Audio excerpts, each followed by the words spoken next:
آج ہم ایک اہم مسئلہ لے کر آئے ہیں جو سبھی کے لیے خاص ہے، کیونکہ ہماری شریعت تمام انسانوں کے لیے ہے، چاہے وہ مرد ہو چاہے وہ عورت ہو، اور تمام کو ہی اپنی شریعت کے مطابق زندگی گزارنی ہے۔ اسی میں ہمارے لیے فائدہ ہے۔ اصل مسئلہ کیا ہے؟ مسئلے کو جان لیتے ہیں۔ مسئلہ یہ ہے کہ ہماری جو عورتیں ہوتی ہے، مائیں بہنیں ہوتی ہے، وہ اپنے سر میں جوڑا باندھتی ہے۔ جوڑے کو دیکھ لیتے ہیں کہ جوڑا باندھنا شریعت میں کیسا ہے، اور اسی کے ساتھ ساتھ ہم بتائیں گے کہ جوڑا باندھ کر نماز پڑھنا کیسا ہے۔ آیا جوڑا باندھ کر نماز ہوگی یا نہیں؟ یہ دو چیزیں ہیں، ایک جوڑا باندھنا کیسا ہے اور جوڑے میں نماز پڑھنا کیسا ہے۔ یہ دو مسئلے ہیں، اہم ہیں، اس لیے ویڈیو کو پورا دیکھیں اور آگے بھی شیئر کریں اور بہت اچھے طریقے سے سمجھیں اور سنیں۔ سب سے پہلی بات یہ یاد رکھیے، یہ بنیادی بات ہے کہ جو جوڑا باندھا جاتا ہے اس کی دو قسمیں ہیں۔ ایک جوڑے کی قسم کیا ہے؟ ایک جوڑے کی قسم یہ ہے کہ ہماری مائیں بہنیں کیا کرتی ہیں، اپنے تمام بالوں کو جمع کر کے اور ان کا ایک جوڑا باندھ لیتی ہے سر کے اوپر، یہاں سر کے اوپر جوڑا باندھ لیتی ہے۔ تو یہ جو شکل ہے یہ بالکل ناجائز اور حرام ہے۔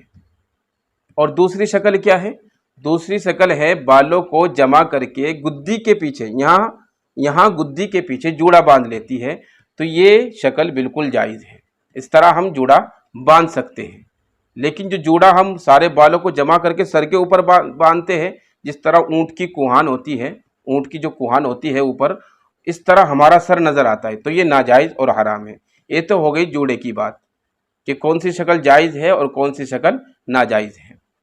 اب اگر ہم جوڑا باندھ کر نماز پڑھتے ہیں، اگر ہم نے پہلے والی شکل باندھی ہے جوڑے کی اپنے سر کے اوپر والی، تو اس میں اگر ہم اس کو باندھ کر نماز پڑھتے ہیں تو یاد رہے کہ ہمارے نماز کا فریضہ تو ادا ہو جائے گا، لیکن جو ہم نے جوڑا باندھا ہوا ہے ناجائز والا، حرام والا، اس کا گناہ ہمیں الگ سے ملے گا۔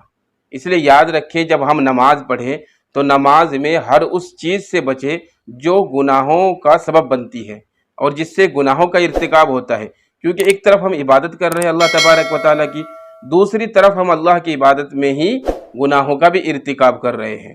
تو اس لیے ہم صرف فریضہ تو ادا کر لیں گے لیکن ثواب میں کمی آ جائے گی، اور یہ مکروہ تحریمی ہے اس جوڑے میں نماز پڑھنا۔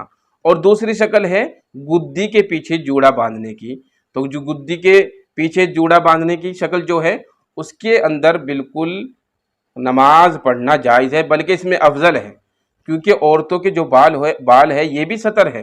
اگر ہماری عورتوں کے بال نماز میں چوتھائی حصے سے زیادہ کھل گئے تو نماز فاسد ہو جاتی ہے۔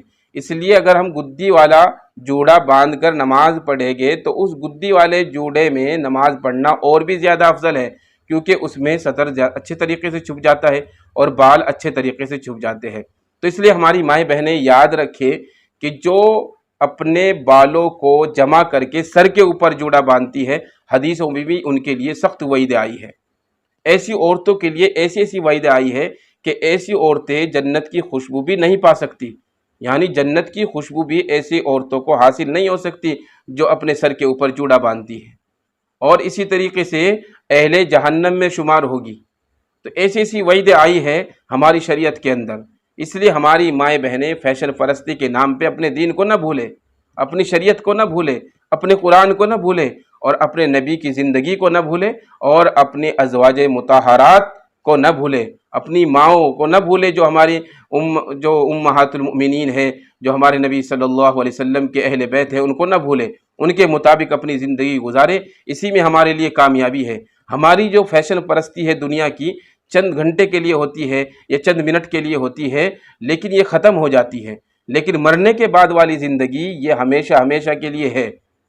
تو اسی لیے ان باتوں کو سمجھ کر اپنی زندگی کو گزارے، اور فیشن پرستی کے نام پر اپنے دین کو نہ بھولے، اپنی شریعت کو نہ بھولے، اپنی شریعت کو جان کر اور پہچان کر اپنی زندگی کو گزارے۔ اسی میں ہمارے لیے فائدہ ہے۔ بس آخر میں یہ بات یاد رکھے کہ جوڑے کی دو شکلیں ہیں، ایک تو سارے بالوں کو جمع کر کے اپنے سر کے اوپر باندھ لینا، یہ ناجائز اور حرام ہے، اور دوسری شکل ہے بالوں کو جمع کر کے اپنی گدی کے پیچھے جوڑا باندھنا، یہ جائز ہے، اور اس میں نماز بھی ہو جاتی ہے اور جو پہلے والی قسم ہے اس میں نماز تو ہو جائے گی لیکن ایک فریضہ ادا ہوگا، لیکن ہم گناہ کو ہم کرنے والے شمار ہوگے اور گناہ کا ارتکاب کرنے والے ہم شمار ہوگے۔ اس لیے اللہ تبارک و تعالیٰ سے دعا کرے کہ اللہ تبارک و تعالیٰ ہم سب کی حفاظت فرمائے، اور اللہ تبارک و تعالیٰ اپنے دین کے مطابق اور شریعت کے مطابق اور اپنے نبی کی زندگی کے مطابق ہمیں زندگی گزارنے کی توفیق عطا فرمائے۔